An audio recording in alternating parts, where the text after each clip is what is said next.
Si vous connaissez le bonheur de vivre en couple, aussi malgré vos désillusions, vos souffrances, vos échecs amoureux, vous n'avez pas perdu l'espoir d'être heureux à deux, cette vidéo est pour vous. Le bonheur d'un couple n'est pas le fruit du hasard, il se construit, je ne vous apprends rien.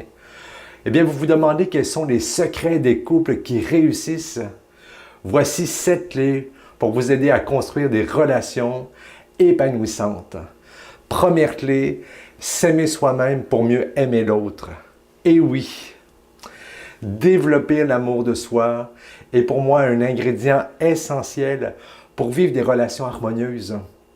Combien de personnes ont tendance à s'oublier en voulant faire plaisir à l'autre, à se mettre de côté pour ne pas décevoir ou encore pour satisfaire les besoins de l'autre. Si une relation ne se vit pas dans la prise en compte des besoins de chacun, de façon égalitaire, rapidement, il va y avoir un déséquilibre qui va laisser place à la frustration. Et c'est la relation qui va en souffrir.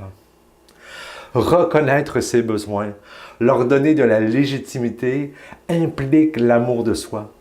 Quand nous nous aimons vraiment, quand nous avons une juste estime de nous-mêmes, nous prenons en compte nos besoins, nous arrivons à les exprimer clairement, nous en prenons responsabilité.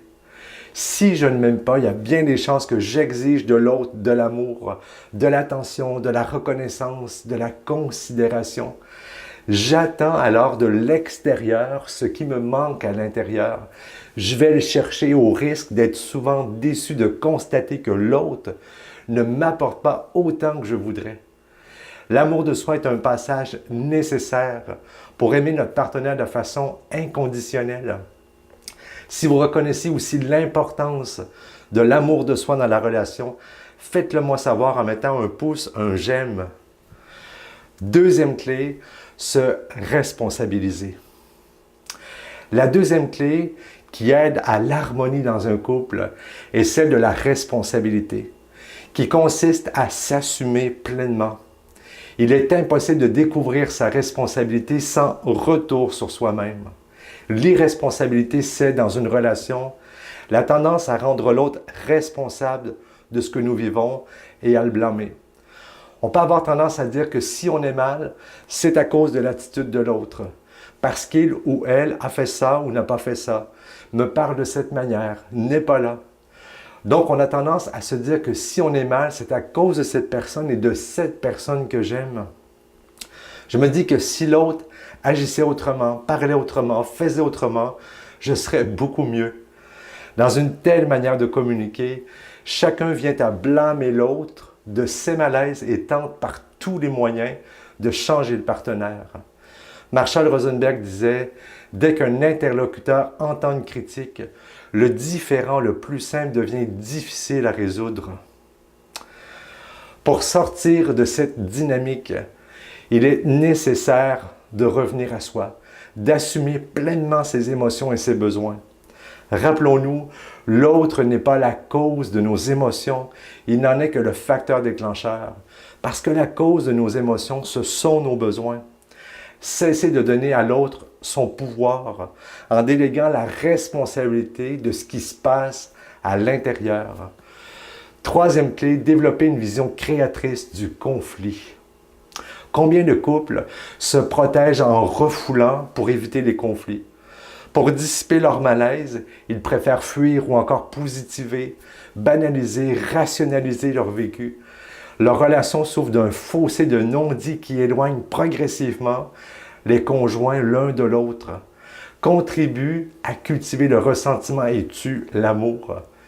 Mon expérience me montre que les couples heureux ne contournent pas, ne fuient pas les problèmes, les conflits ou les crises. Ils ont au contraire assez de courage, d'amour, de confiance pour les aborder directement, parce qu'un jour ou l'autre, ils deviennent incontournables. Pour plusieurs personnes, le conflit ne sert qu'à amplifier la souffrance et à détruire l'amour. En réalité, le conflit peut être source de croissance, tout dépend de la façon avec laquelle il est abordé. Les couples qui choisissent de l'utiliser pour grandir en retirent des bénéfices énormes, tant au niveau personnel que relationnel. Parfois en allant chercher de l'aide. À ceux-là, les dissensions procurent de nombreux avantages.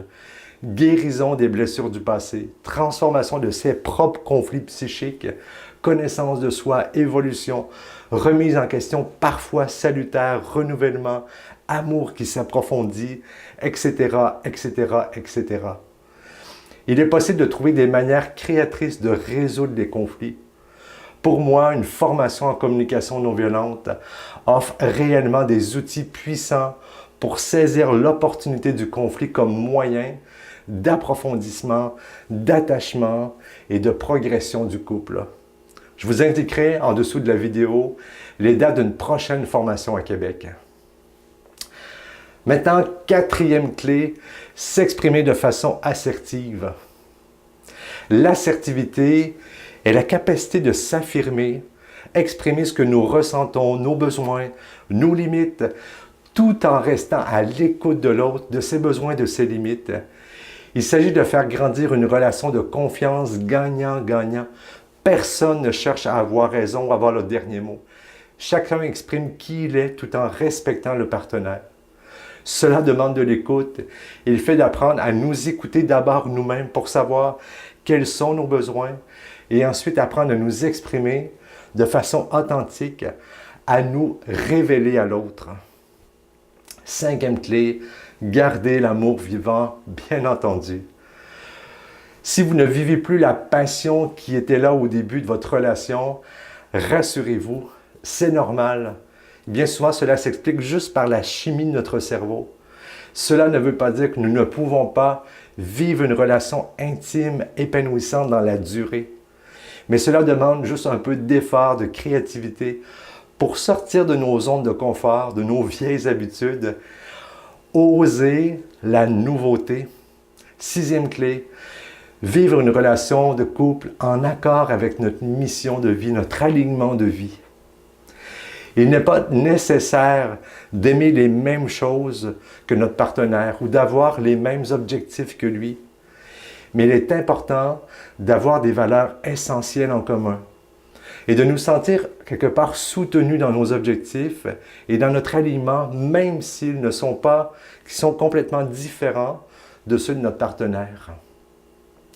Prenez du temps pour partager au sujet de vos valeurs, échanger au sujet de vos activités personnelles, préparer des projets en commun, pourquoi pas. Septième clé, inspirez-vous des couples heureux. Vous connaissez sans doute autour de vous des couples qui sont ensemble depuis longtemps et qui ont toujours l'air aussi amoureux. Plutôt que de passer du temps avec des personnes négatives, allez à la rencontre de ces couples heureux. Observez ce qu'ils mettent en place.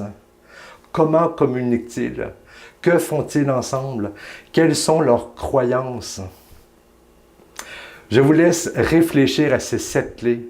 Et quant à moi, je vous dis un immense merci d'avoir été là et de partager cette vidéo. N'hésitez pas à vous abonner à cette chaîne si ce n'est pas déjà fait. Et je vous dis à très bientôt.